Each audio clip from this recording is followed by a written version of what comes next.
महाराष्ट्रात मान्सूनचं आगमन होऊन आता जवळपास 10 दिवसांपेक्षा अधिक काळ झाला आहे.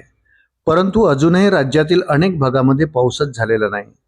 जून महिना अर्धा संपत आला तरी देखील पाऊस न झाल्यानं राज्यात चिंतेचं वातावरण आहे. त्यातच यंदा भारतीय हवामान विभागाकडून मान्सूनवर अल निनोचं सावट असल्याचा इशारा देण्यात आला आहे.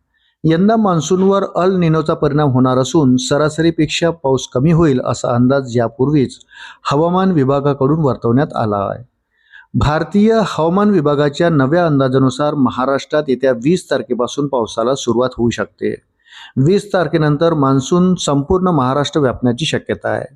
दरम्यान या सर्व पार्श्वभूमीवर आता हवामान तज्ज्ञ पंजाबराव डक यांचा देखील नवीन अंदाज समोर आला आहे. पंजाबराव डक यांनी देखील जूनच्या शेवटच्या आठवड्यात महाराष्ट्रात चांगला पाऊस पडेल असा अंदाज वर्तवला आहे. पंजाबराव डक यांनी मान्सूनबाबत सविस्तर अंदाज वर्तवला आहे. हवामान विभागाकडून यंदा पावसावर अल निनोचं सावट असणार आहे असं सांगण्यात आलं आहे.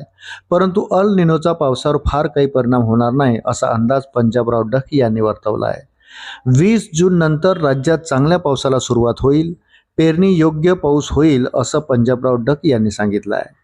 20 तारखेनंतर पूर्व विदर्भातून पावसाला सुरुवात होईल. त्यानंतर हा पाऊस मराठवाड्यात प्रवेश करेल आणि त्यानंतर उत्तर महाराष्ट्रात पाऊस होईल असा अंदाज डक यांनी वर्तवला आहे. जूनच्या शेवटच्या आठवड्यात आणि त्यानंतर जुलै महिन्यात देखील राज्यात चांगला पाऊस होईल असा अंदाज देखील पंजाबराव डक यांनी वर्तवला आहे.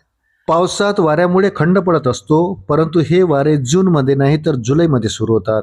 परंतु यावर्षी जूनमध्येच वारं सुटल्यामुळे पावसाने ओढ दिली आहे.